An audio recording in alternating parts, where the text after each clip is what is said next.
The coffee cup slipped from my fingers and shattered against the marble floor. I stood frozen in the doorway of what used to be my study, staring at the woman casually sitting at my deceased husband's desk, her perfectly manicured nails drumming against the wood as she spoke into her phone. "Yes, the property should clear probate within 60 days, Rebecca said, not even acknowledging my presence. "Once we have full control, we can flip it for at least $2.3 million. The location alone is worth that much." My heart stopped. This was my daughter, my own flesh and blood, discussing my home, my life, as if I were already dead and buried next to her father. But let me start from the beginning, because every betrayal has an origin story, and mine began on a Tuesday morning that seemed ordinary in every way except one. It was the morning I realized I had become invisible in my own life. My name is Catherine Monroe, and at 72 years old, I discovered that the greatest mistake of my life was not recognizing my worth until someone tried to steal it. I woke that morning to silence. The kind of heavy, oppressive silence that fills a house when you are the only one who remembers what joy used to sound like within its walls. My husband Thomas had been gone for 4 years now. 4 years of waking up to an empty bed, of cooking meals for one, of talking to photographs because there was no one left to listen, or so I thought. Rebecca, my daughter, had moved in 18 months ago. Just temporarily, she said. Just until she got back on her feet after her second divorce. Just until she figured things out. Grateful to have my daughter close again, to hear footsteps in the hallway, to have someone to cook breakfast for. Thomas and I had built this house in Pacific Heights 43 years ago. Back then, a neighborhood was just beginning its transformation into one of San Francisco's most exclusive areas. We were young, ambitious, and deeply in love. Thomas worked as an architect, and I managed a small art gallery in Union Square. We saved every penny, lived in a cramped studio apartment for 7 years, eating instant noodles and dreaming of the day we would have our own home. When we finally bought the land, it was just a sloping lot with a view of the bay that took my breath away every single time I looked at it. Thomas designed the house himself. Every angle, every window, every beam was placed with intention and love. I remember standing beside him as he sketched, watching his face light up as he described where our bedroom would be, where Rebecca's nursery would go, where we would build the library I had always dreamed of. We built that house with our own hands, literally. Thomas and his college friend Marcus did most of the construction work. I was 6 months pregnant with Rebecca, but I still showed up every day. I painted walls, I carried supplies, I made sandwiches for the crew. The neighbors thought we were crazy, a pregnant woman climbing ladders, mixing cement, installing light fixtures. But we were building our dream, and nothing could stop us. Rebecca was born 3 months after we moved in. I brought her home to this house wrapped in the yellow blanket my mother had knitted, and Thomas cried when he carried us over the threshold. I remember him whispering to her, "Welcome home, little one. Your mama and I built this with love, and it will always protect you." If only he could see what she was planning now. The morning I am telling you about, I got up at 6:30, like I always do. My joints ached more than usual. The San Francisco fog had rolled in thick overnight, and the dampness always made my arthritis worse. But I moved through my morning routine with the discipline of decades. Shower, moisturizer. The lavender lotion Thomas used to say made me smell like a garden. I dressed carefully in navy slacks and a cream silk blouse. Just because I lived alone, just because most days no one saw me, did not mean I would let myself go. I had made that mistake once, in the first year after Thomas died. I stopped caring about my appearance, stopped getting dressed, spent days in my bathrobe, wandering the house like a ghost. Rebecca had visited one weekend, and found me like that. The look on her face, the mixture of pity and disgust, shocked me back to life. "Mom, you cannot live like this," she had said, her voice sharp with judgment. Dad would be horrified. She was right. Thomas had loved how I took pride in my appearance, how I moved through the world with grace and intention. So I pulled myself together, for him, for myself, for the memory of who I used to be. I went downstairs to make breakfast. The kitchen was my sanctuary, the one room Rebecca had not tried to modernize or change. It still had the original wooden cabinets Thomas installed. the blue Portuguese tiles we brought back from our 20th anniversary trip to Lisbon. The farmhouse sink I had fallen in love with at an antique market in Napa. I made coffee in the French press, the good dark roast from that little shop on Fillmore Street. I sliced strawberries and arranged them on Greek yogurt with a drizzle of honey and homemade granola. I toasted sourdough bread from Tartine Bakery and spread it with the Meyer lemon marmalade I had made last month. I set the table with the good china, the Wedgwood pattern we received as a wedding gift, because breakfast deserved beauty and ceremony, even when eaten alone. Except I was not eating alone anymore. Rebecca had started joining me for breakfast a few months ago. At first, I was touched. I thought she was making an effort to spend time with me, to connect. I would wake up excited to cook for her, planning menus, shopping for her favorite foods. But recently, something had shifted. She barely looked at the food I prepared. She spent breakfast on her phone, typing away, occasionally grunting responses to my attempts at conversation. And she had started bringing her friend, Stephanie, over. 3 or 4 mornings a week now. Stephanie would show up around 8, and the two of them would sit at my kitchen table, drinking my coffee, eating my food, talking about me as if I were not even there. That Tuesday morning, they arrived together just as I was plating the yogurt parfaits. I heard Stephanie's loud laugh before I saw her, that braying sound that always made me wince. "Morning, Catherine," Stephanie said, breezing into my kitchen like she owned it. She never called me Mrs. Monroe, despite the fact that I had never invited her to use my first name. She was 46, 10 years younger than Rebecca, with bleached blonde hair and veneers so white they looked artificial. She worked as a real estate agent, the aggressive kind who plastered her face on bus benches all over the city. "Good morning, Stephanie," I replied, keeping my voice pleasant. "There's plenty for both of you." "Oh, I'm doing intermittent fasting," Stephanie said, waving her hand dismissively. "But I'll take coffee."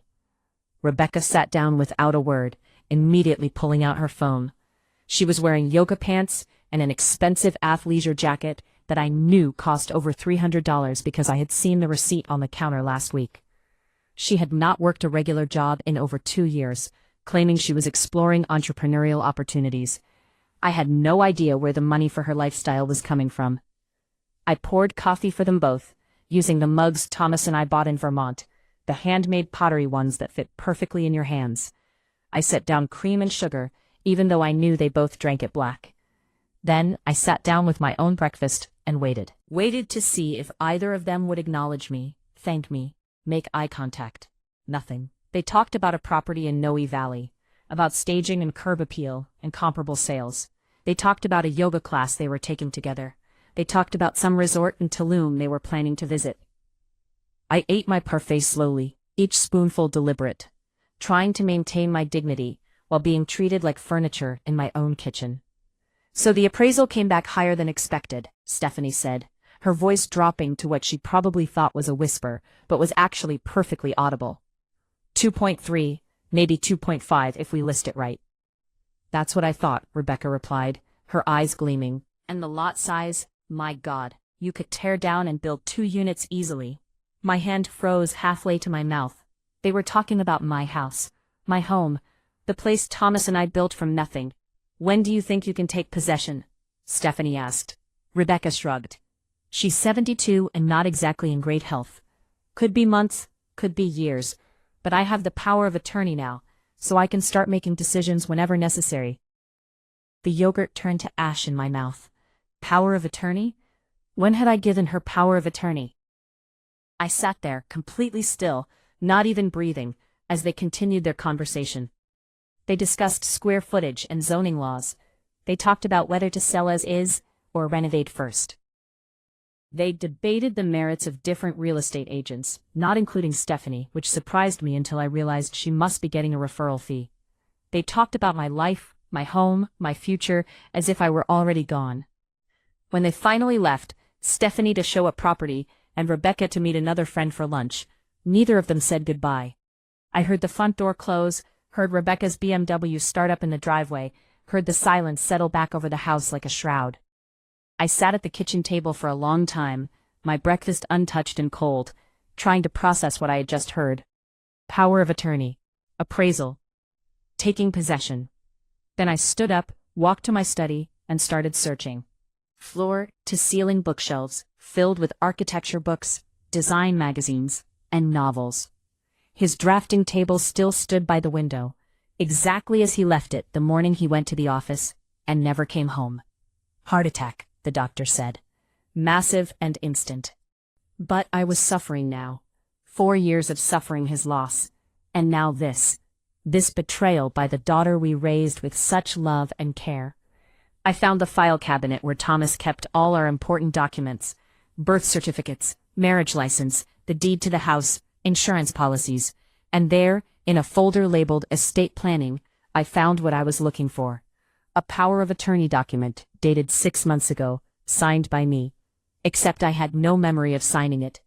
I stared at the signature, my signature, perfectly replicated, my hand shaking. When had this happened? I went through my memories of the past 6 months, like shuffling through old photographs. Had there been a moment when Rebecca asked me to sign something? Had I signed without reading, trusting her? 4 months ago, Rebecca had brought home a stack of papers. Just some updates to your estate planning, Mom, she had said. The lawyer said everyone should review their documents every few years. Can you just sign where I'd marked? I had been cooking dinner, my hands covered in flour from making pasta. She had seemed impatient, checking her phone constantly. I had washed my hands quickly and signed where she indicated, not reading the fine print, not questioning her. Why would I question my own daughter? The realization hit me like a physical blow. She had tricked me, lied to me, manipulated me into signing away my autonomy, my authority over my own life and property. I sat down in Thomas's chair, the leather cracked and worn from years of use, and I let myself cry. Deep, wrenching sobs that came from somewhere so deep inside me, I did not know that depth existed. I cried for Thomas, for the life we built together, for the daughter we thought we knew. I cried for the fool I had been, the trusting, lonely old woman who was so desperate for connection, she did not see the trap being set. But I only allowed myself 20 minutes of tears. Then I wiped my face, straightened my spine, and started making phone calls. The first call was to James Morrison, the attorney who had handled Thomas's estate. James was 78, semi-retired, but he had been Thomas's friend since college. He still took my calls, still asked about my health, still sent me a Christmas card every year with a photo of his grandchildren. Catherine, his warm voice came through the phone. How are you? James, I need your help, I said, my voice steady, despite the storm inside me. I think my daughter is trying to steal my house. There was a pause. Then James's voice changed, became sharp and focused. Tell me everything. I told him about the breakfast conversations, about the power of attorney I did not remember signing, about Rebecca's plans to sell the house, about how she had been treating me, about how I had become invisible in my own home. Do you have the document there? James asked. Yes, right in front of me. Read me the date and the notary information. James was silent for a moment, and I could hear him typing on his computer. Catherine, that notary's license was suspended 8 months ago for falsifying documents. This power of attorney is not valid. Relief flooded through me, so intense I felt dizzy. Are you certain? Absolutely certain. But Catherine, this is serious. Your daughter committed fraud. This is a criminal matter. I do not want to send my daughter to jail, James. I understand, but you need to protect yourself. Can you come to my office today? We need to revoke this document immediately and put protections in place. Yes, what time? How soon can you get here? If you feel my words, show your support by liking the video and subscribing to the channel. And tell me from which city you belong, so I can see how far a woman's impactful voice can reach. Help me build this community so we can bring more truthful stories for you. 2 hours later, I sat in James's office in the financial district, signing new documents. A revocation of the fraudulent power of attorney. A new, legitimate power of attorney that would only activate if I was truly incapacitated, and that named James as the agent instead of Rebecca. A new will that made my intentions crystal clear. Catherine, James said gently after we finished, you need to understand what this means. Rebecca has been planning this for months, maybe longer. She has already had the house appraised, She has been consulting with real estate agents. When you revoke this power of attorney, when she realizes she cannot control your assets, she will not be happy. I know. She may contest this. She may claim you are not of sound mind, that I coerced you. Let her try. My voice was harder than I recognized. I have been a fool, James, but I am not incompetent. I am not sick. I am not losing my mind. I am a woman who trusted her daughter and was betrayed. There is nothing wrong with my mental capacity, except that it took me this long to see the truth. James smiled, a sad smile that held both pride and sorrow. Thomas would be proud of you. Thomas would be heartbroken about Rebecca. He would be that too. I left James's office with copies of all the new documents in my handbag, the originals filed safely in his office safe. I walked through the crowded streets of downtown San Francisco, anonymous among the tourists and business people, and I felt something I had not felt in years. Power. Not power over anyone else, just a power over my own life. The power to make decisions, to protect what was mine, to refuse to be a victim. I stopped at my favorite bakery and bought a chocolate croissant, something I had not allowed myself in months, because Rebecca always made comments about my weight. I sat in a small park and ate it slowly, savoring every buttery chocolate-filled bite. An old woman eating pastry on a bench, looking at the bay, reclaiming her life one small pleasure at a time. When I got home, Rebecca's car was in the driveway. I felt my stomach tighten, but I held my head high as I walked through the front door. She was in the kitchen, making herself a smoothie with my expensive blender, the Vitamix I had saved up for months to buy. "Where were you?" she asked, not looking up from her phone. "I had an appointment." "What kind of appointment?" "With James Morrison." Her hand froze on the blender. "What?" "My attorney. You remember James, he handled your father's estate." She turned to look at me now, her face carefully neutral. "Why did you need to see James?" "To revoke the power of attorney you tricked me into signing." The silence that followed was profound. I could see her mind working, calculating, deciding how to play this. "Mom, I do not know what you think you heard, but—" "I heard you and Stephanie discussing the appraisal of my house," I interrupted. "I heard you planning to sell it. I heard you speculating about how long it would be before you could take possession, which means how long before I die." "That's not—" "You misunderstood." "No, Rebecca. For the first time in months, I understood perfectly." She set down her phone, her expression hardening. "Fine, you want the truth? Yes, I have been planning ahead. Because someone needs to think practically about your future. You are 72 years old, Mom. You cannot manage this house alone. You are not getting any younger. I was trying to help, to make sure you would be taken care of. By selling my home out from under me? By ensuring there would be resources for your care. Do you have any idea how much assisted living costs? How much memory care costs? I was trying to protect you." Liar. The word hung in the air between us. I had never spoken to her like that before, never called her out so directly. Her face flushed red. "How dare you? How dare I?" My voice rose, months of suppressed anger finally breaking free. "How dare you come into my home, eat my food, live rent-free while plotting to steal everything your father and I built? How dare you treat me like I am already dead, like my only purpose is to die conveniently so you can cash in? This is insane. You are being paranoid and irrational. The power of attorney was notarized by someone whose license was suspended. That's fraud, Rebecca. Criminal fraud." I watched the color drain from her face. "I did not know, the lawyer. It was not my fault." Everything is always someone else's fault with you, is it not? Your first divorce, your second divorce, your lack of a career, your financial problems, nothing is ever your responsibility. You do not understand the pressure I am under. I understand perfectly.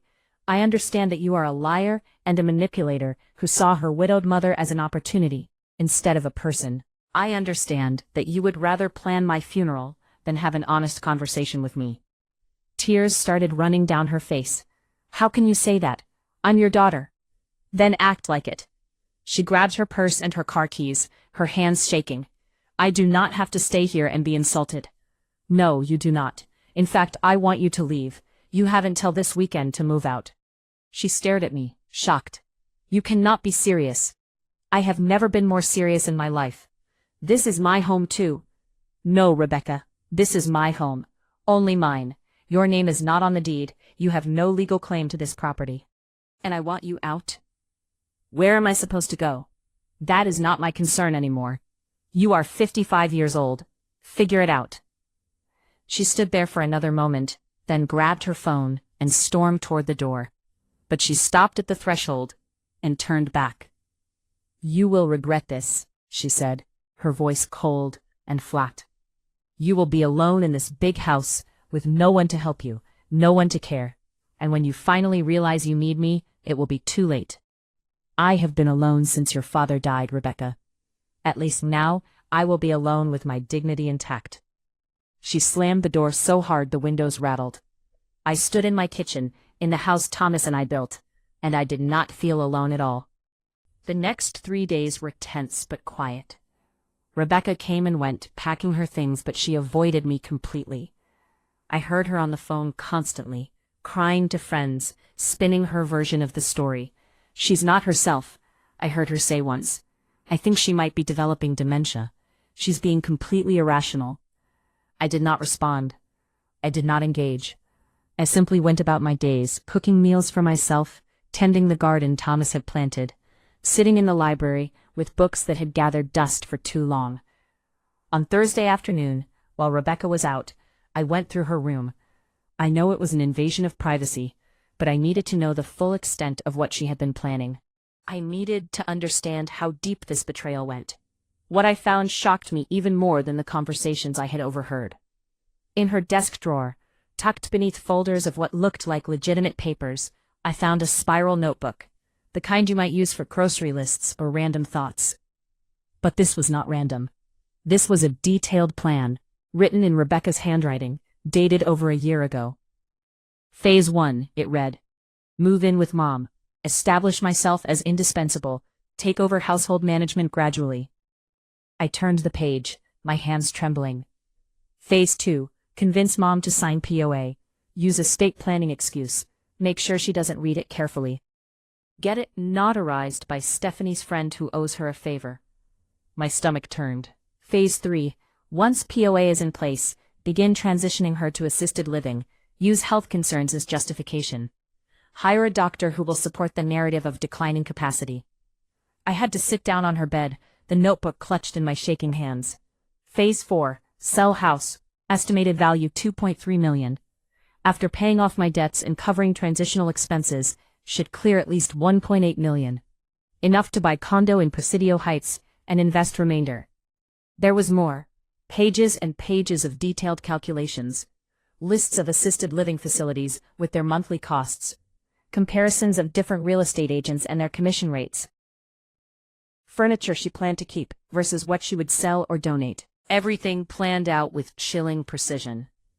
But what hurt most was a note scribbled in the margin of one page. Mom won't understand at first, but this is better for everyone. She'll be taken care of, and I'll finally have the financial security I deserve after everything I've been through. Everything she had been through. As if her 2 failed marriages, her refusal to maintain steady employment, her pattern of living beyond her means, were somehow my responsibility. As if I owed her my home, my independence, my dignity, as compensation for her poor life choices. I took photographs of every page with my phone.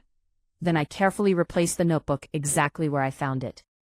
If Rebecca was going to fight me on this, I wanted every piece of evidence I could gather.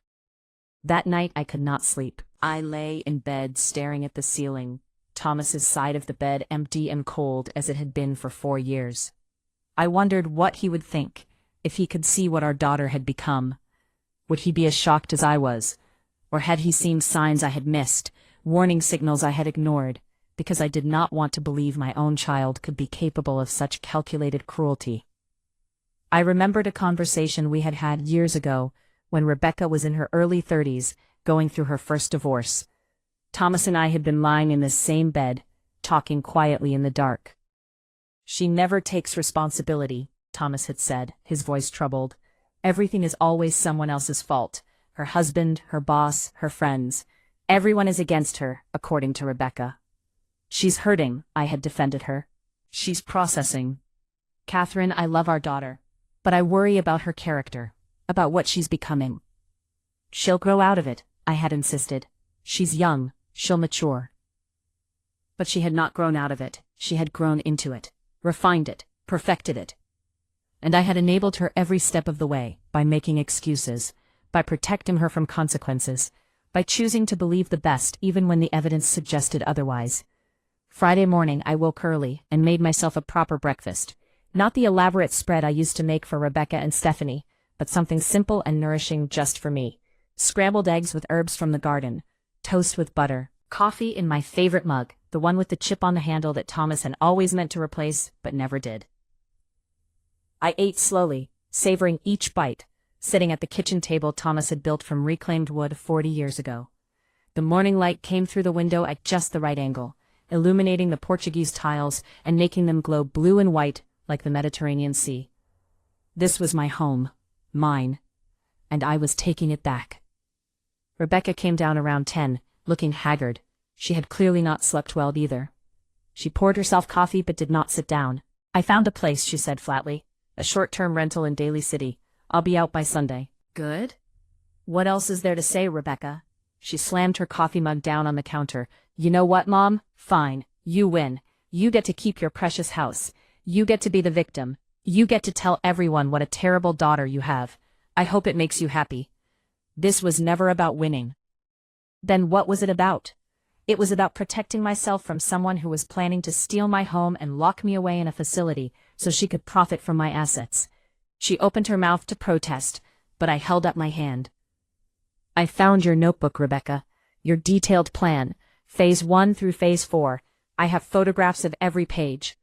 The blood drained from her face. You went through my things? You went through my life. You planned my future without my consent.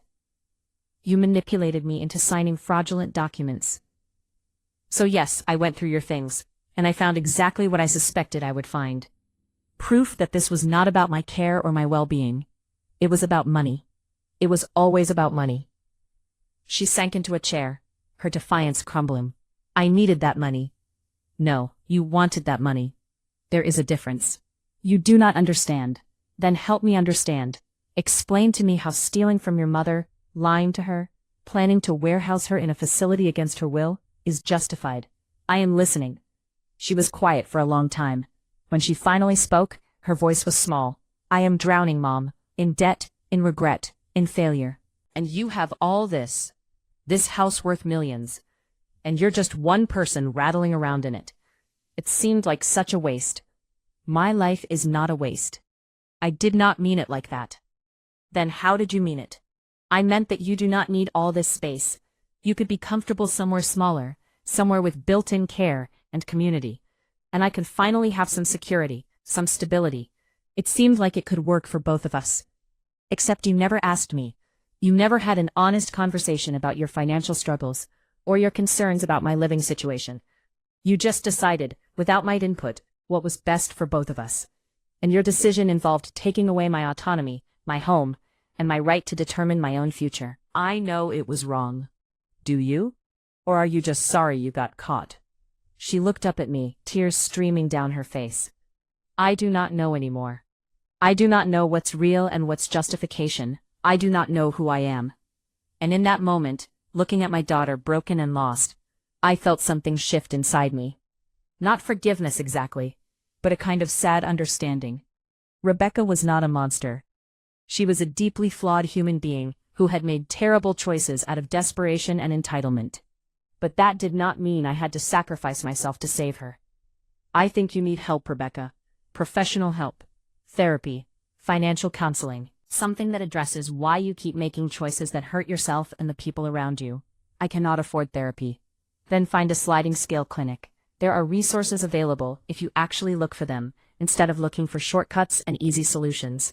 She nodded, wiping her eyes. Will you ever forgive me? I do not know. Ask me again in a year, after you've actually done the work to change. And if I cannot change, then at least you will know you tried. And I will know I gave you the chance. On Friday morning, I woke to find a van in my driveway. Rebecca was loading her furniture, her clothes, her belongings.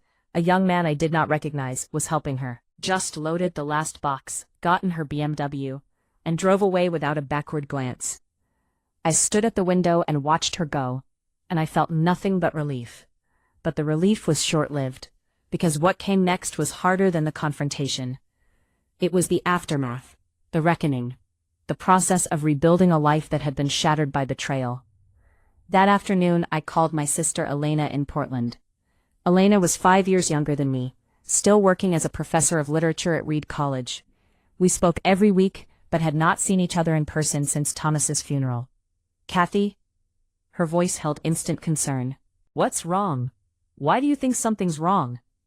"Because you are calling on a Friday afternoon instead of Sunday morning like you always do." I laughed. Elena knew me so well. "I kicked Rebecca out." Silence. "Then, tell me everything."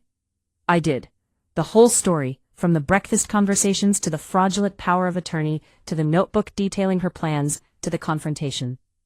Elena listened without interrupting, which was unusual for her. When I finished, she was quiet for a long moment. "I never liked that girl. Elena, I'm sorry, but it's true. Even when she was little, there was something calculating about her. Remember when she was 12 and she told everyone at school that Mom hit her, just because Mom wouldn't buy her those expensive jeans?" I had forgotten that incident. Or maybe I had purposely forgotten it, filed it away in the category of childhood drama that did not mean anything.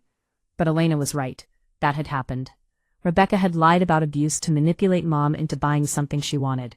And when the school called to investigate, when Mom was humiliated and terrified, Rebecca had cried and said she had been exaggerating, that she had not meant for it to go that far. But she had gotten the jeans. She was just a child then. "Kathy, she hasn't changed. She's just gotten better at manipulation. You did the right thing. Then why do I feel so terrible? Because you are a mother, and mothers are wired to feel guilty even when they have done nothing wrong. But think about it. If the situation were reversed, if you had tried to steal her home, would she feel guilty?" The answer was obvious. No, she would not. "Listen," Elena continued, "I have been thinking about taking early retirement. The college has a buyout program. I could be up there in San Francisco in a month. You do not need to do that. Who said anything about need? Maybe I want to. Maybe I'm tired of Portland rain and ready for San Francisco fog. Maybe I want to spend time with my sister instead of grading papers written by 19-year-olds who think Hemingway is a type of tea." I laughed, really laughed, for the first time in days. "Think about it," Elena said. "That house is big enough for both of us. We could be two eccentric old ladies living together, drinking wine and judging everyone. We are not that old." "Speak for yourself. I found a gray hair in my eyebrow last week. My eyebrow, Kathy." We talked for another hour, making plans, dreaming about what it might be like to live together again like we did as children, sharing a room and telling each other secrets in the dark. Elena had never married, had devoted her life to teaching and research, and sometimes I wondered if she was lonely. But she always seemed so content, so complete in herself, that I never worried too much. Now, talking to her about moving in together, I realized how much I had missed having her close, how much I needed her steady presence, her sharp wit, her refusal to accept nonsense from anyone. When I hung up, I felt lighter than I had in years. That Sunday, I went to church for the first time since Thomas died. I had stopped going because I couldn't bear the pity in people's eyes, the gentle touches on my shoulder, the whispered "How are you holding up?" from people who did not really want to know the answer. But that Sunday, I walked into St. Dominic's with my head held high. I wore my best dress, the emerald green silk that Thomas always said matched my eyes. I sat in a pew near the front, not hiding in the back like I used to. The service was familiar and comforting, the same prayers I had said for decades, the same hymns Thomas and I used to sing together. His voice slightly off-key, but enthusiastic. I found myself crying during the Our Father, not from sadness but from a strange mixture of grief and relief and hope.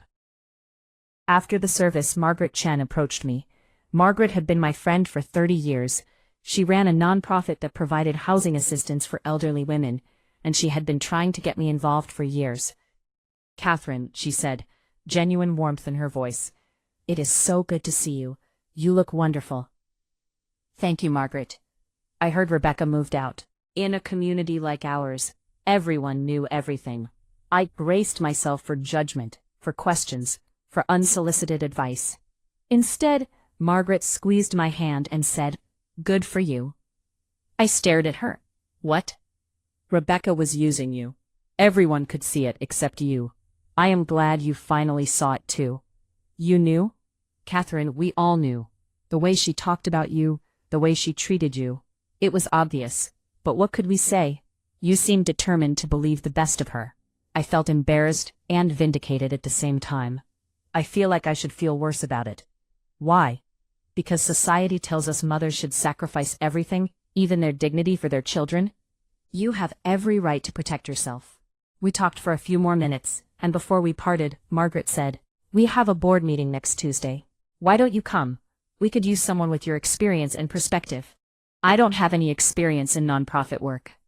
You have life experience. You have survived loss and betrayal and come out stronger. That is exactly the kind of perspective our clients need to see. These are women whose children or grandchildren are trying to take advantage of them. Women who need to know they are not crazy, not selfish, not wrong to protect themselves. You could help them. I thought about it for a moment.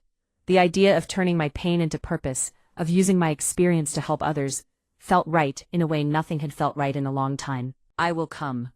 That Tuesday, I attended my first board meeting. The organization was called Safe Harbor, and it provided housing assistance, legal resources, and emotional support to elderly women facing financial abuse from family members. I sat in a conference room with 6 other women, ranging in age from 50 to 82, listening to case after case of daughters who stole from mothers, sons who forged signatures, grandchildren who promised care in exchange for deeds, and then abandoned their elders once they had what they wanted. It was heartbreaking and infuriating and strangely comforting, because I was not alone. My experience was not unique. This was happening everywhere, to countless women, hidden behind closed doors and family loyalty and the shame of admitting that the people who were supposed to love you most were instead destroying you. We need more awareness, said Victoria, the executive director.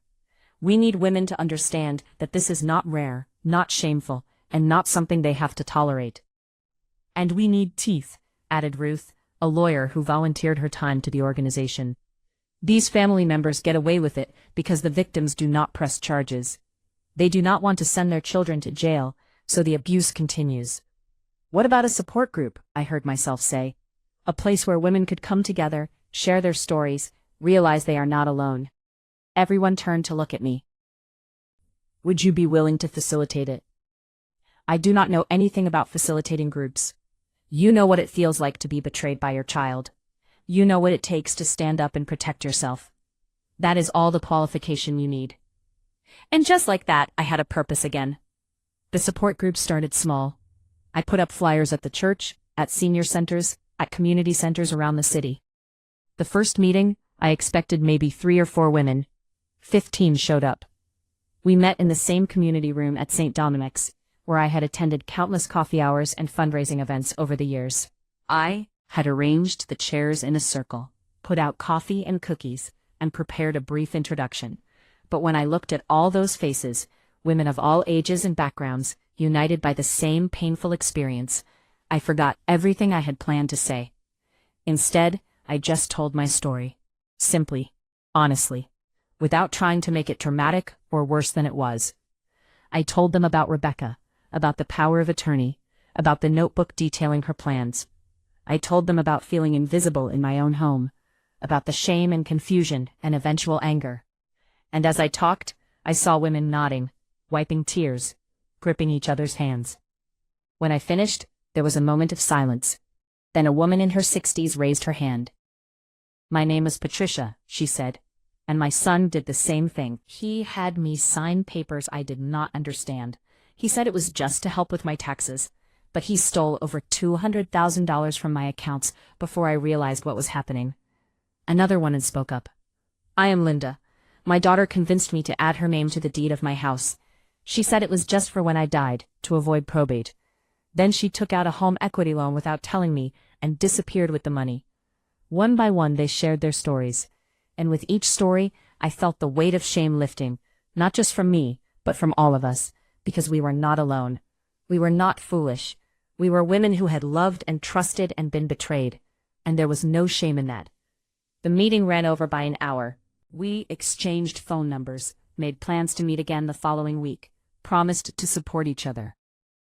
As I locked up the community room that night, I felt something I had not felt since before Thomas died. Hope. Over the next few months, my life transformed. The support group grew. Within 6 weeks, we had over 30 regular members. Women brought friends, sisters, neighbors who were going through similar situations. We shared resources, attorney recommendations, financial advisors who specialized in elder abuse cases, therapists who understood family trauma. But more than the practical help, we gave each other permission. Permission to be angry. Permission to set boundaries. Permission to put ourselves first. Elena moved in 6 weeks after Rebecca left. She arrived on a Saturday morning with a rental truck full of books, a ridiculous amount of tea, and Fitzgerald the cat, who took one look at the house and claimed it as his own territory. "This place is gorgeous," Elena said, walking through the rooms with genuine appreciation. "I had forgotten how beautiful it is." "You visited when Thomas was alive," her friend reminded her. The atmosphere was filled with quiet reflection, and the morning light poured in through the windows. Yes, but I was not really looking. I was distracted by family dynamics and trying to make conversation with Rebecca. Now I can actually see it. We spent the weekend getting her settled. She took the guest room on the second floor, the one with the view of the bay. We cleared out one of the spare rooms to make a study for her, lining it with bookshelves for her extensive library. We set up her desk by the window, so she could see the water while she worked. Having Elena in the house changed everything. Suddenly there was someone to talk to over breakfast, someone to cook dinner with, someone to sit with in the evening while we read or watched old movies. We developed routines. Morning coffee on the back deck when the weather was nice. Weekly trips to the farmer's market. Sunday dinners that we took turns cooking. But we also maintained our independence. Elena had her work, teaching online courses and writing articles for academic journals. I had my volunteer work with Safe Harbor and the support group that now met twice a week because demand was so high. We were 2 women, sisters and friends, building a life that was entirely our own. No one to answer to, no one making us feel invisible. Just us and the house Thomas and I built, creating something new from the ashes of what had been lost. 3 months after Rebecca moved out, I got a phone call from a number I did not recognize. "Mrs. Monroe? This is Detective Sarah Lynn with the San Francisco Police Department. I am calling about a report filed by your daughter." My heart sank. "What kind of report?" "She claims you are suffering from dementia and that you revoked a valid power of attorney while not in your right mind. She is requesting a welfare check and possibly a mental competency evaluation." I should have seen this coming. Rebecca would not give up that easily.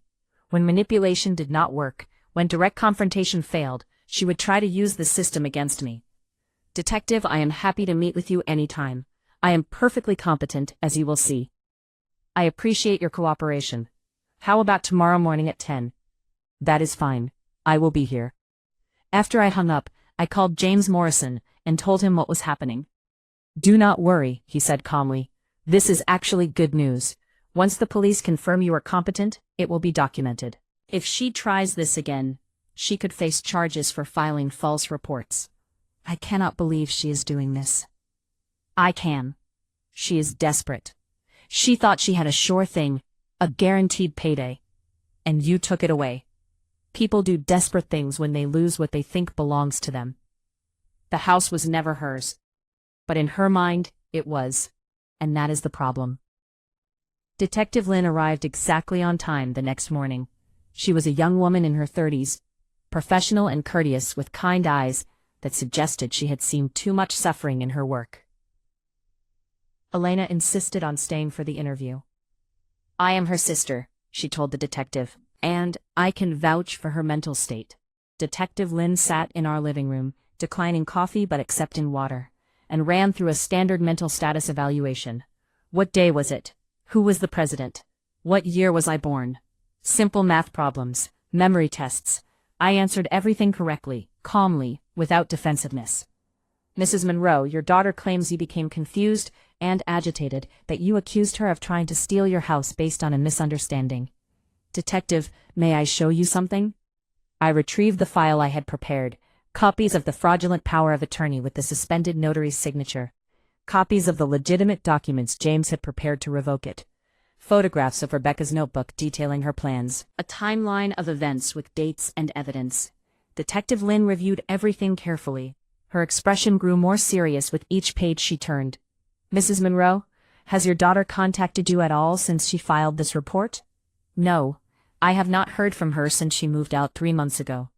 "And you are managing okay? You have support?" "My sister lives with me now," I gestured to Elena. "I volunteer at a nonprofit that helps elderly women facing financial abuse. I have friends, a good attorney, and my health is excellent. I am more than okay." Detective Lynn closed the file and looked at me directly.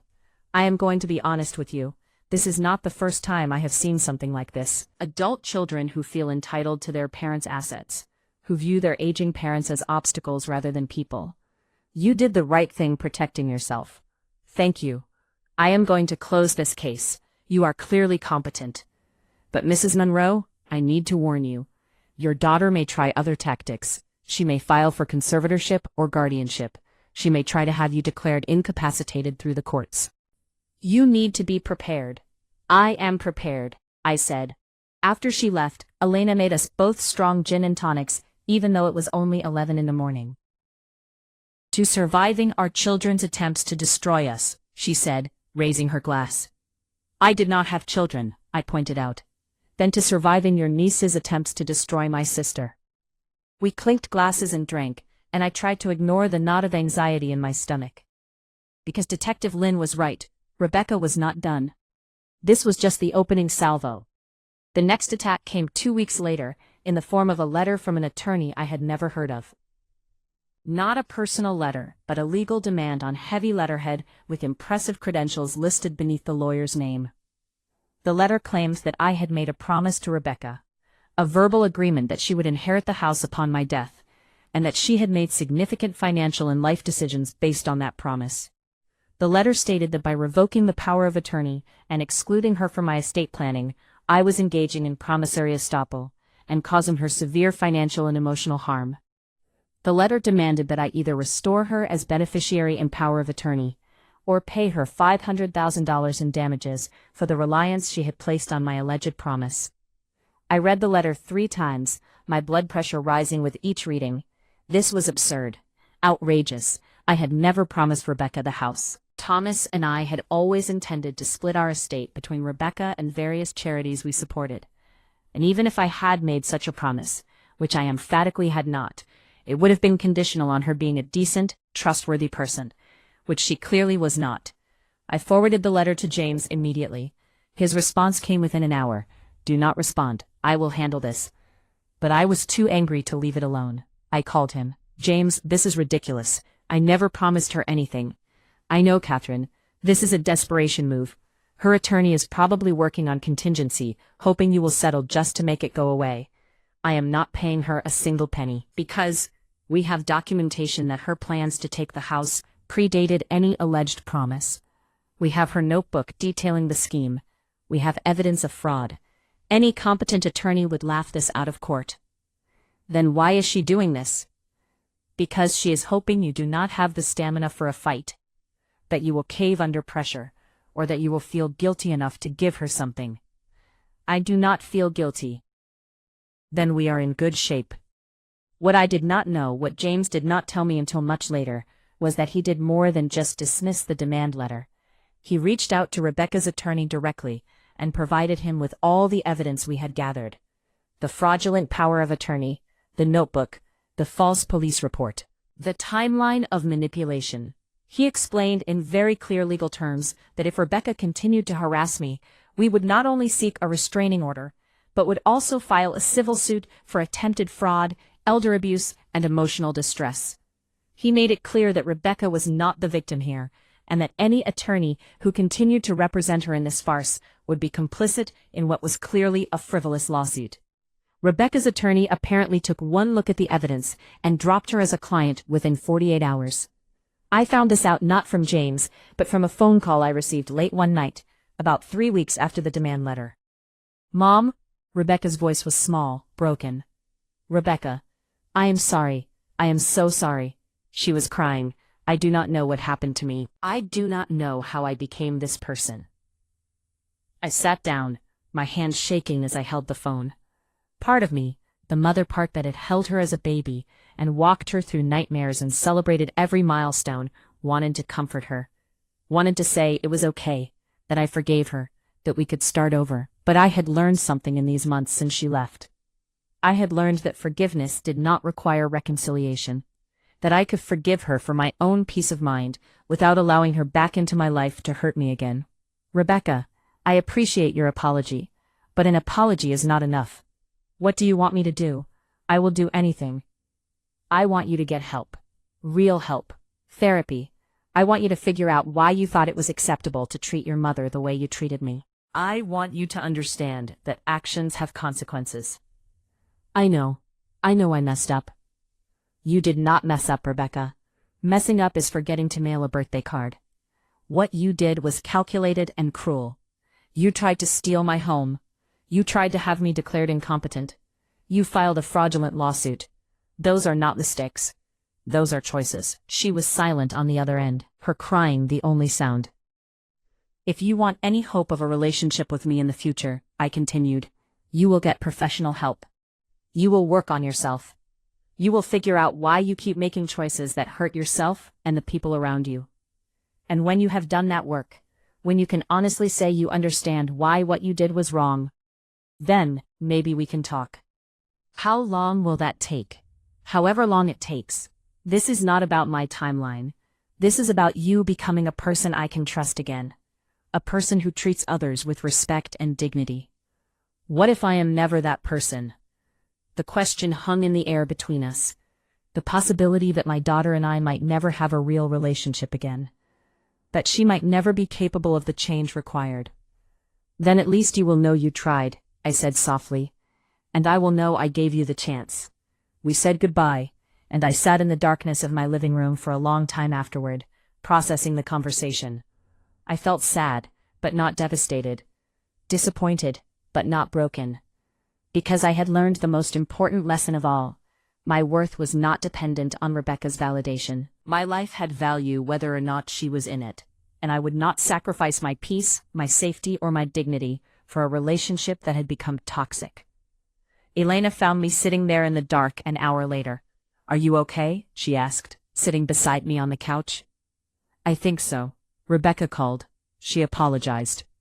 And I told her she needs to get therapy and work on herself before we can have any kind of relationship. How do you feel about that? I thought about it for a moment. Free. I feel free, not happy exactly, not vindicated. Just free from the obligation to fix her, to excuse her, to sacrifice myself for her. Elena took my hand. That is growth, Kathy. That is wisdom. We sat together in the comfortable silence that only sisters can share. And I felt grateful. Grateful for Elena, for this house, for the life I was rebuilding from the rubble of betrayal. The next few months passed quietly. I threw myself into the work at Safe Harbor. The support group continued to grow, and we started getting requests from other communities to help them start similar groups. I found myself becoming something of an expert on elder financial abuse, giving talks at senior centers and community organizations. It was strange being known for this, for surviving betrayal, for standing up to my own daughter. But it was also empowering. Every time I told my story, I saw women in the audience having that moment of recognition, the moment when they realized they were not crazy, not selfish, not wrong. And afterward they would come up to me. Some would cry, some would be angry, but all of them would say some version of the same thing. Thank you, I needed to hear that. One woman, Rose, pulled me aside after a presentation I gave at a senior center in the Richmond district. My granddaughter has been living with me for 2 years, she said. She promised she was saving money for her own place, but I just found out she has been using my credit cards without asking. She owes over $40,000. What are you going to do? I asked. I was going to keep quiet about it. She is family. But listening to you, I realized I do not have to accept being stolen from, even by family. Especially by family. because they are the ones who know how to manipulate us most effectively. Rose filed a police report the next week. Her granddaughter was arrested for credit card fraud. Rose called me afterward, crying. "I feel like a terrible grandmother," she said. "You are not terrible. You are protecting yourself. There is a difference. But everyone is mad at me. My daughter is not speaking to me. She says I am destroying the family." Rose, your granddaughter destroyed the family when she stole from you. You are just refusing to pretend it did not happen. That became my mantra, the thing I told every woman who came to the support group, feeling guilty for protecting herself. You are not destroying the family. You are refusing to be destroyed by it. 6 months after Rebecca had moved out, Margaret approached me about joining the board of Safe Harbor. "We need your voice," she said. "We need someone who has been through this and come out the other side." "I am not a nonprofit professional," I replied. "We have plenty of those. What we need is authenticity. We need someone who can look our clients in the eye and say, 'I understand, because I have been there.'" I joined the board, and within a year I was elected vice president. Me, Catherine Monroe, a 73-year-old widow who 6 months earlier had been invisible in her own home, now leading an organization that helped hundreds of women every year. Thomas would have been proud, or maybe he would have been shocked. I had always been the quiet one in our marriage, the one who supported from behind, who let him take the lead. But his death had forced me to find my own voice, and Rebecca's betrayal had taught me how to use it. Elena moved through the house like she had always lived there. She set up a writing studio in the room that used to be Rebecca's. "Reclaiming the space," she called it. She planted vegetables in the garden, taught online courses from the sunroom, adopted another rescue cat named Wolf. "Because she is a great writer," Elena said when I questioned the name. Wolf was not a cat either. She is now. Fitzgerald and Wolf tolerated each other with the disdain only cats can manage. They divided the house between them, Fitzgerald claiming the upstairs and Wolf the downstairs, and they maintained an uneasy truce, punctuated by occasional hissing matches. My days fell into a new rhythm. Mornings were for coffee with Elena, reading the newspaper, planning the day. 3 afternoons a week I volunteered at Safe Harbor, meeting with clients, facilitating support groups, working on policy initiatives. Evenings were for cooking dinner with Elena, watching old movies, reading in the library Thomas built. It was a good life, a full life, a life that belonged entirely to me. Rebecca remained in therapy. Every few months she would send me a brief email update. "Still working on myself. Therapist says I am making progress, learning to recognize my patterns." She never asked for anything, just let me know she was still trying. I appreciated that. The respect for boundaries, the acknowledgement that healing was not linear, that forgiveness could not be rushed. A year after I kicked Rebecca out, I received an unexpected email from her. "I wanted you to know I have been diagnosed with narcissistic personality disorder.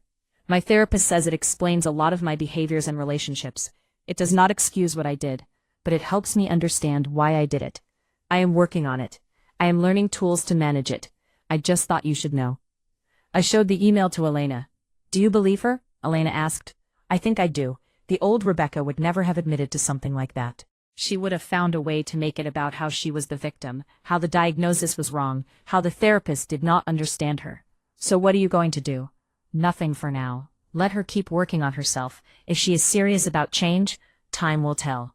18 months after she moved out, Rebecca asked if we could meet for coffee. I discussed it with James first. "What do you think?" "I think you should trust your instincts," he said. "If you feel ready, meet her. If you don't, don't. You don't owe her anything." I discussed it with Elena. "What if she is manipulating me again? Then you will see through it faster this time. You are not the same woman you were 18 months ago, Kathy. You are stronger, smarter, more aware. She cannot fool you again." I discussed it with my support group. The women there had watched my journey from victim to survivor to advocate. They knew my story better than anyone. "What does your gut say?" asked Patricia, whose son had stolen her retirement savings. "My gut says she has changed, or at least that she is trying to change." "Then meet her, but keep your eyes open, and know that if she hurts you again, we are all here." So I agreed to meet Rebecca for coffee. We met at a small cafe in North Beach, neutral territory.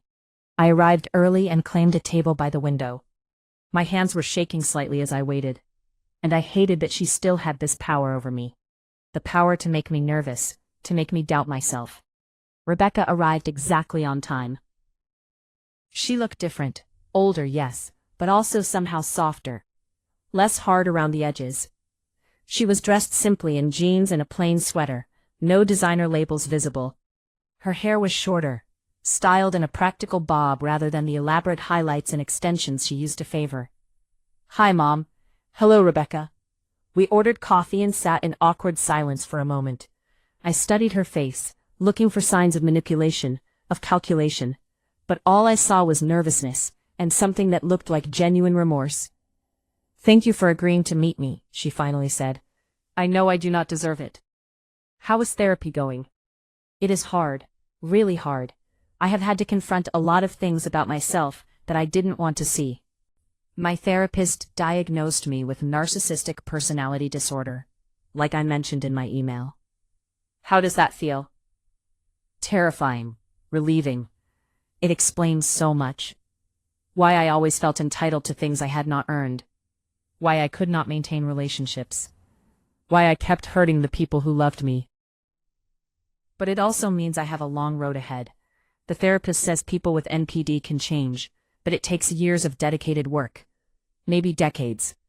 I might never be completely different, but I can learn to manage my behaviors, to recognize when I am being manipulative, to make different choices. I was surprised by her honesty. The old Rebecca never would have admitted to a diagnosis like that, much less talked about it so openly. "I am glad you are getting help." "I am sorry, Mom. I know I have said that before, but I do not think I really understood what I was sorry for until recently. I was not just trying to take your house, I was trying to erase you, to make you feel invisible and worthless, so I could justify what I was doing. I dehumanized you. And that is unforgivable." Tears filled my eyes. Not because I was ready to forgive her, but because this was the first time she had truly articulated what she had done.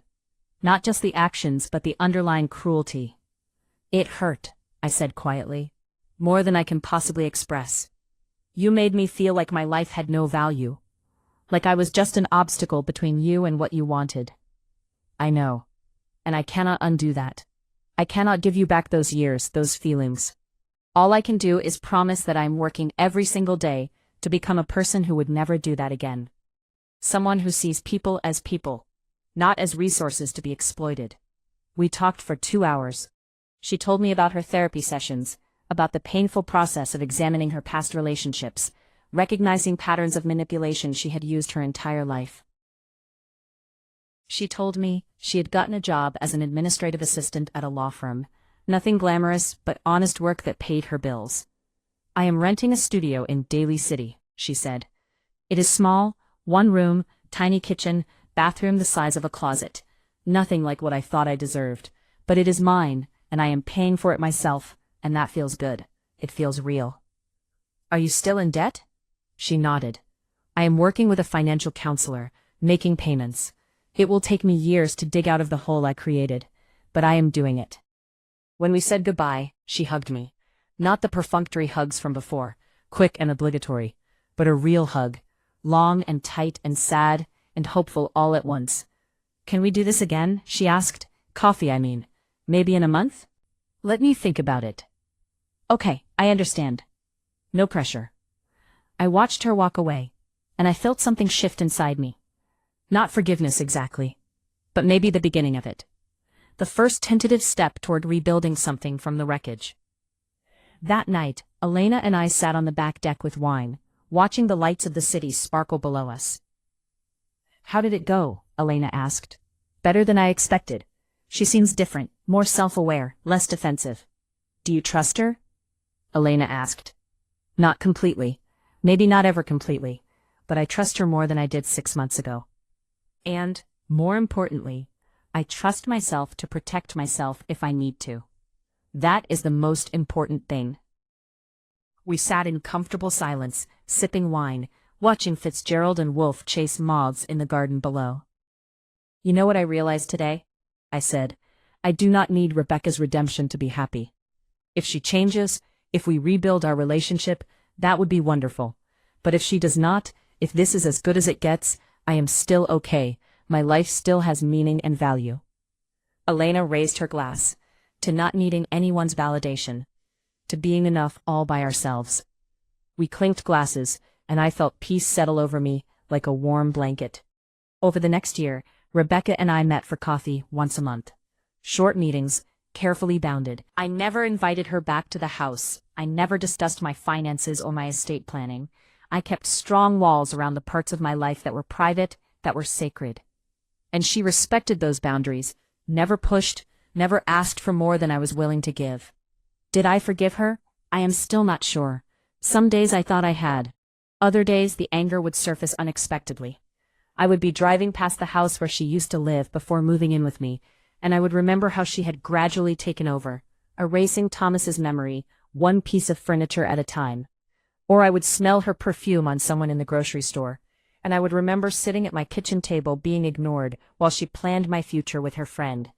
But I learned that forgiveness is not a destination, it is a process, a choice you make over and over again. Some days are easier than others. 18 months after that first coffee meeting, Rebecca called me on my 75th birthday. I am calling to wish you happy birthday, she said, and to tell you I am engaged. Engaged?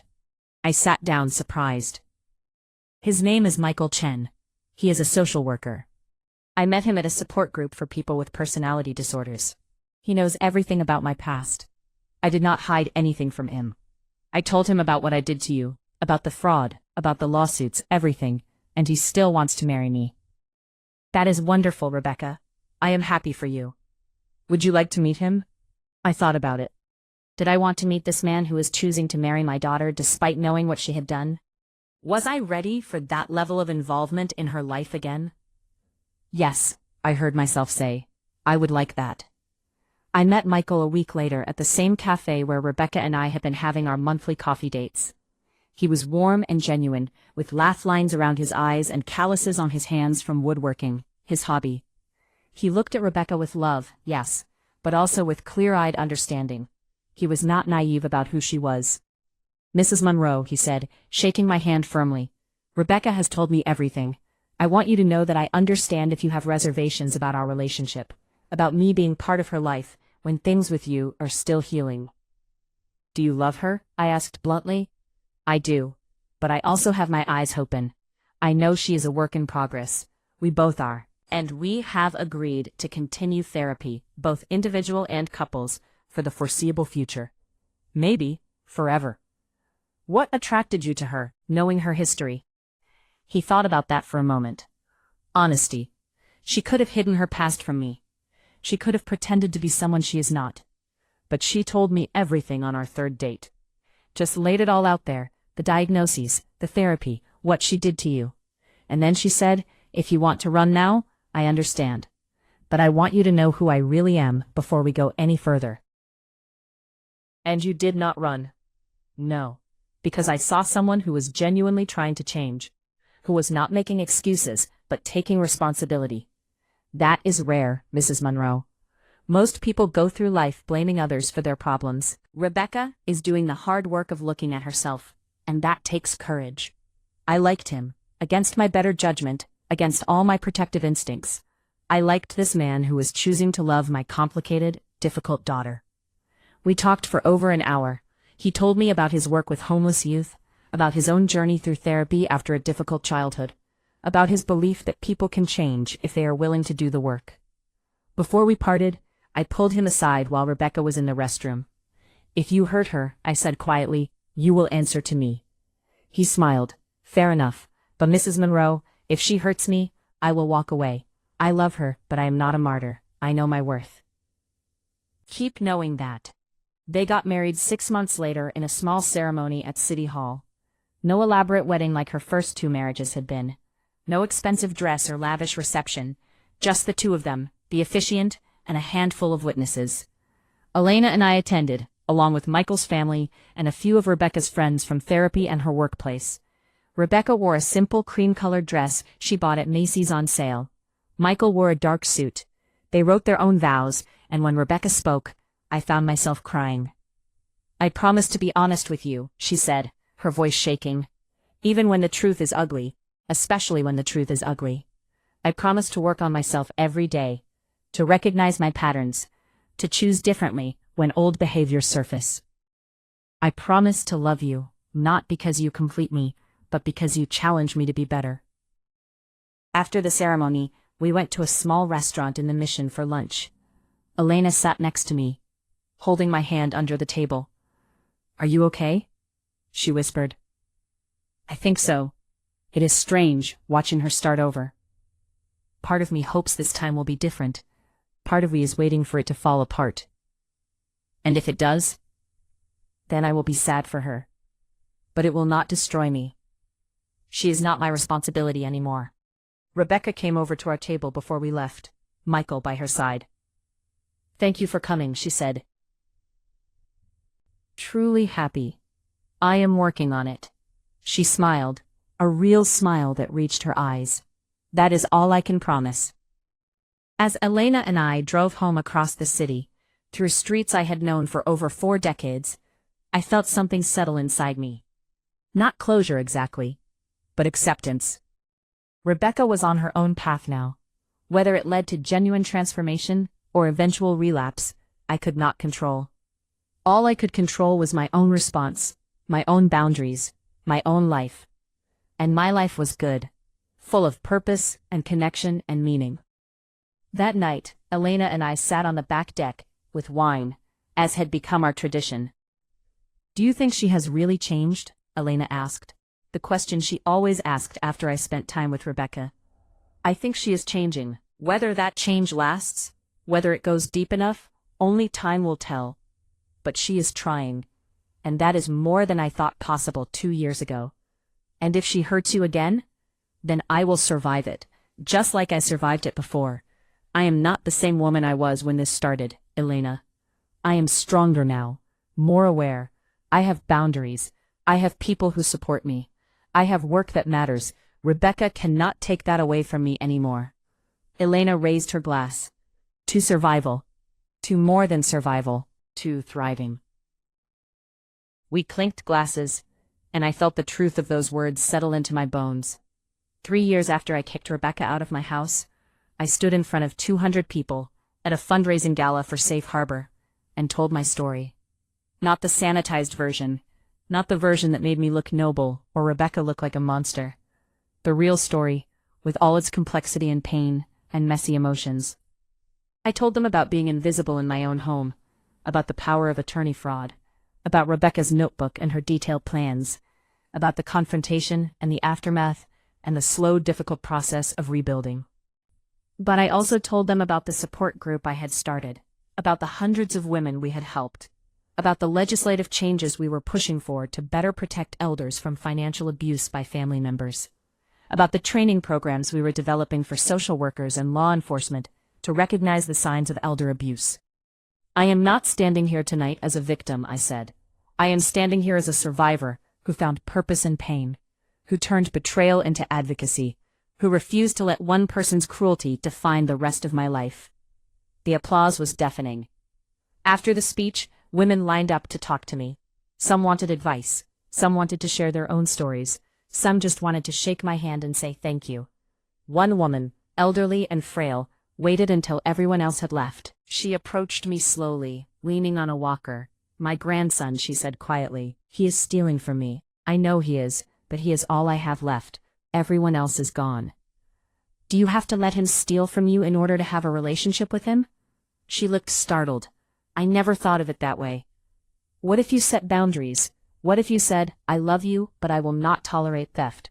What if you gave him the choice to either respect you or lose access to you? He would choose to leave. Maybe, but then you would know where you stand, and you would stop living in this constant state of being used and feeling helpless. She nodded slowly. You are right. I am just so scared of being alone. Being alone is better than being with someone who hurts you. Trust me. I know. She took my hand and squeezed it. Thank you. I am going to think about what you said. As I watched her walk away, I felt Elena's hand on my shoulder. You are making a difference, Elena said. Real, tangible difference in people's lives. I never imagined this would be my legacy.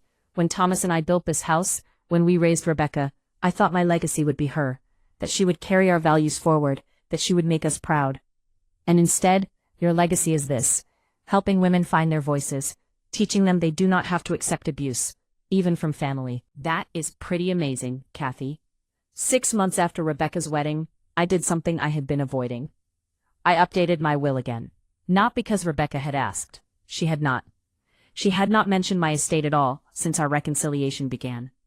But because I wanted to. Because it felt like the right time. I sat in James's office and made my wishes clear. Half the house goes to Rebecca, the other half gets sold, and the proceeds go to Safe Harbor to endow a program for women escaping financial abuse by family members. I want to create a fund that will help women like me, like the women in my support group, for years to come. What about the rest of your assets? Split evenly between Rebecca and Safe Harbor. I have some jewelry, some investments, Thomas's life insurance policy that I never touched. I want it divided fairly. Are you sure about leaving Rebecca anything after what she did? I thought about that, yes, because despite everything, she is still my daughter, and she is trying. Whether she succeeds or not, I want to honor that effort. But I am also protecting the work that matters to me, the mission that has given my life new meaning. This feels right. Okay. I will draw up the documents. And James, I want a clause that if Rebecca contests the will, if she challenges any of this, she forfeits everything. It all goes to Safe Harbor. Consider it done. I told Rebecca about the will changes the next time we met for coffee. You are leaving me half the house? She said, shocked. Yes. Because despite everything, you are still my daughter. And Michael seems good for you. And you are trying. I want to honor that. I do not deserve it. Maybe not, but I am not leaving it to you because you deserve it. I am leaving it to you because I choose to. Because after I am gone, I want you to remember that I loved you, even when you hurt me. That I believed in your capacity to change. That I gave you another chance when others might not have.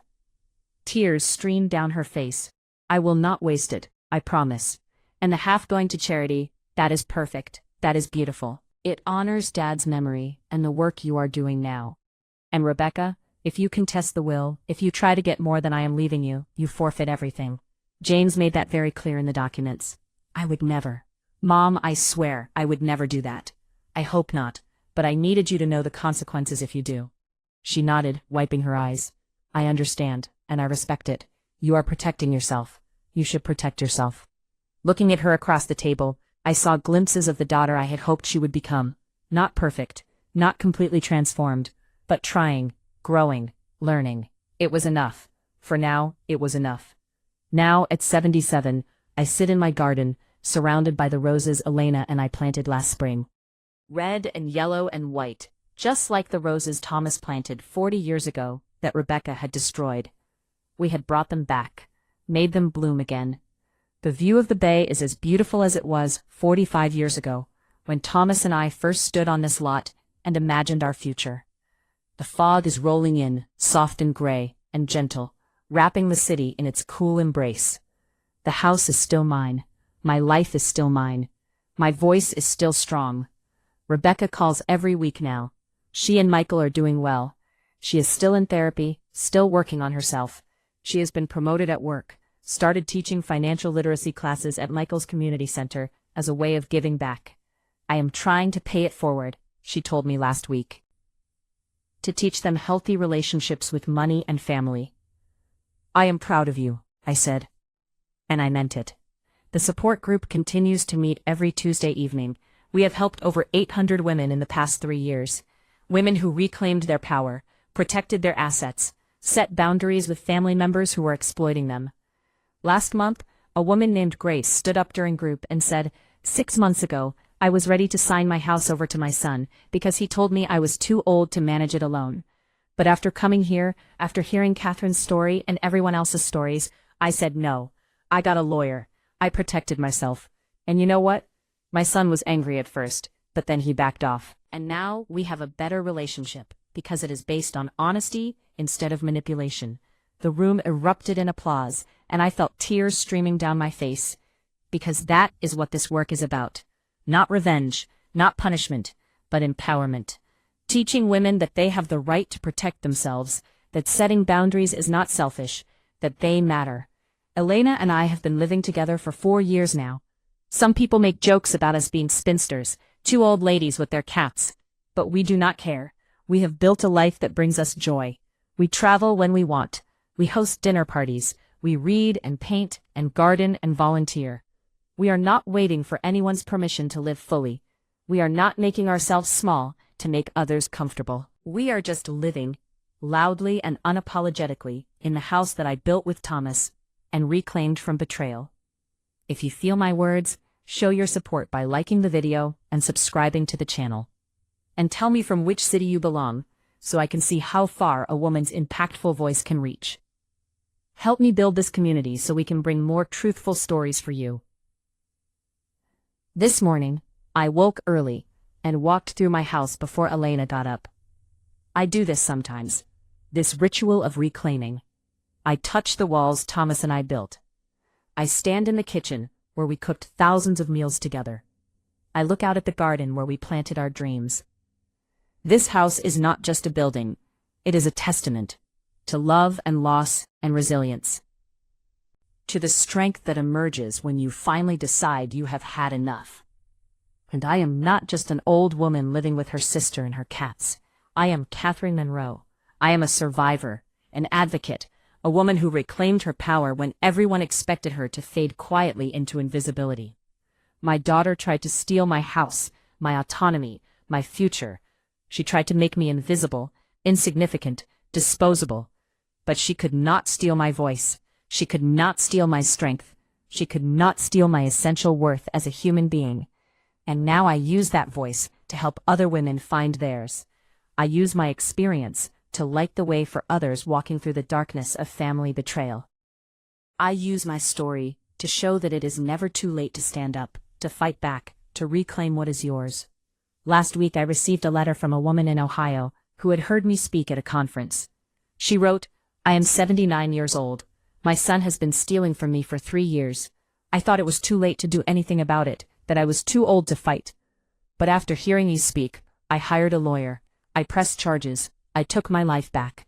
Thank you for showing me it was possible." That letter is framed on my desk now, next to the photo of Thomas and me on our wedding day. Because that is what this has all been about. Not destroying Rebecca, not seeking revenge, but showing other women that survival is possible, that reclaiming your power is possible, that it is never ever too late. So to every woman listening to this who feels invisible, who feels used, who feels like it is too late to stand up for herself, it is not too late. It is never too late. Your voice matters, your life matters, your dignity matters. And if no one else will protect those things, you must protect them yourself. Because you are not just a mother, a grandmother, a widow. You are a woman with rights and power and agency. You built the world that others now enjoy. You sacrificed and worked and gave. Now, it is time to stop giving away pieces of yourself to people who do not value them. It is time to stand up and say, "This is mine. My home, my life, my future. And no one, not even my own children, has the right to take it from me." Rebecca and I will probably never have the relationship we had when she was a child, when she was young and innocent, and I could still believe she would grow up to be someone who honored rather than exploited love. But we are building something new, something honest, something based on clear boundaries and mutual respect, rather than obligation and guilt. She is trying, I am watching. We are both learning, and maybe that is enough. Last month, on what would have been Thomas's 80th birthday, I sat in the garden he designed, and I cried, not from sadness, though I still miss him every day, but from gratitude. Gratitude that he built me this house, this fortress, this home that became my salvation when I needed it most. Gratitude that he left me the legal protections that made it possible to fight back. Gratitude that he loved me enough, trusted me enough, believed in me enough to make sure I would be protected, even after he was gone. "I did it, love," I whispered to the roses, to the sky, to whatever part of him still lingers in the walls and windows of this place. I protected what we built. I found my voice. I survived. And I could swear I felt him there, proud and relieved and sad all at once, telling me what I already knew, that I was never weak. I was just waiting for the right moment. preparing for battle. And when the time came, I fought. I won. I reclaimed not just my house, but my entire life. That is my story. That is my truth. And I share it so that it might light the way for someone else walking through darkness, wondering if they have the strength to stand up to the people who are supposed to love them. You have the strength. It is there, inside you, waiting to be claimed. And when you find it, when you finally say enough, you will discover what I discovered. That you are more powerful than you ever imagined. That your life has value beyond measure. That you deserve respect and dignity and safety, even from your own family. Especially from your own family. So stand up. Speak out. Protect yourself. Because this is your one precious life, and no one has the right to steal it from you. No one. I am Catherine Monroe. I am 77 years old, and I am just getting started. The work at Safe Harbor continues to expand. We are now in talks with lawmakers about creating stronger legal protections for elders facing financial abuse from family members. We are developing training programs for doctors and social workers to recognize warning signs. We are building a network across the country, connecting organizations doing similar work, sharing resources and strategies. This house that Thomas and I built, this house that Rebecca tried to steal, has become the headquarters for something bigger than I ever imagined. The board meetings happen in my living room. The support groups meet in the community room at St. Dominic's. But the planning, the strategizing, the vision, it all happens here. Elena jokes that we have turned the house into a feminist fortress. 2 old ladies and their cats, plotting the revolution, she says with a smile. And maybe she is right. Maybe that is exactly what we are doing. Not a loud, dramatic revolution, but a quiet, persistent one.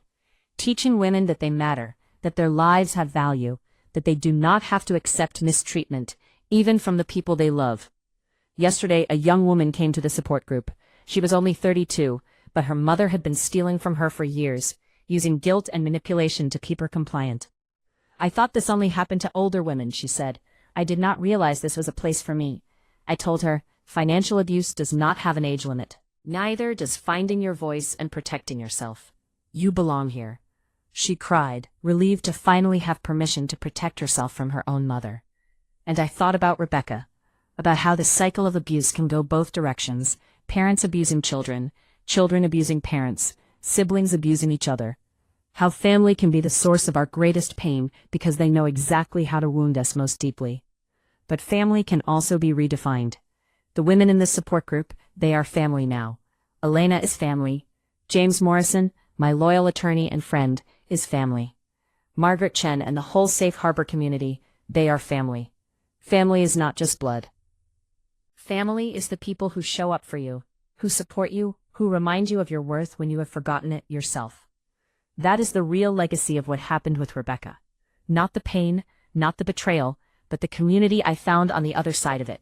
The purpose, the meaning. I get letters now from all over the country.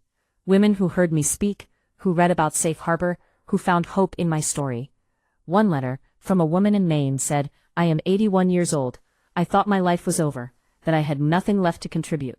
But your story reminded me that as long as I am breathing, I have value, I have voice, I matter. Thank you for that reminder. That letter made me cry for an hour. Because that is exactly what I want women to know. You matter. At 20 or 40 or 60 or 80, you matter. Your voice is important. Your experiences have value. Your wisdom deserves respect. Do not let anyone, family or otherwise, convince you that you are disposable. You are not. This house, this beautiful house on the hill overlooking the bay, stands as proof of that. It stands as a reminder that what we build with love and sweat and sacrifice cannot be easily destroyed. That we have the right and the power to protect what is ours. And when someone tries to take it, when they try to diminish us, or erase us, or steal our future, we have the right to fight back.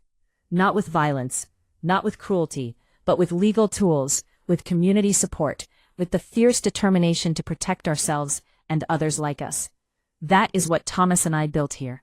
Not just a house, but a foundation. A place where strength could take root and grow, where voice could be found and amplified, where women could learn that they are worth protecting. Rebecca may never fully understand what she tried to take from me. She may never grasp the full weight of her betrayal. But she does not need to, because I understand, and that is enough. I understand that I am strong, that I am valuable, that I am worthy of respect and dignity and a home that is truly mine. And I will spend whatever time I have left making sure other women understand that too. So here I am at 77, living my most authentic, powerful life, with my sister and my cats and my work and my community. In the house I built with my husband, reclaimed from my daughter, and transformed into something bigger than any of us could have imagined. Not perfect, not simple, but real and hard-won and mine. And I would not change a single thing. Well, maybe one thing. I would have stood up sooner. I would have recognized the warning signs earlier. I would have protected myself before the betrayal went so deep. But maybe I needed to go through it exactly as I did. Maybe I needed to hit bottom before I could find the strength to climb back up. Maybe the pain was necessary for the transformation. I do not know. What I do know is this: I survived. I thrived. I turned my greatest pain into my greatest purpose. And if my story helps even one woman find her courage, speak her truth, protect her dignity, then every moment of suffering was worth it. Every single moment. I will keep standing in front of rooms full of women and saying, "You are not alone. You are not crazy. You are not wrong to protect yourself." I will keep answering letters from Maine and Ohio and California and everywhere in between. I will keep fighting for legal changes that protect elders from the family members who exploit them. I will keep living, loudly and fully, in this house that is mine. Because that is the best revenge, not hurting the people who hurt you, but building a life so full and meaningful that they become irrelevant to your happiness. Rebecca is in my life again, in a limited way. But she is not my life. She is not the center of my world. She is just one small part of it. The center is me, my purpose, my community, my voice, and nothing and no one will ever take that away from me again. This is Catherine Monroe signing off from San Francisco, reminding you that it is never too late to reclaim your power, never too late to find your voice, never too late to protect what is yours. Stand tall, speak loud, take up space, you have earned it. If you feel my words, show your support by liking the video and subscribing to the channel. And tell me from which city you belong, so I can see how far a woman's impactful voice can reach. Help me build this community so we can bring more truthful stories for you.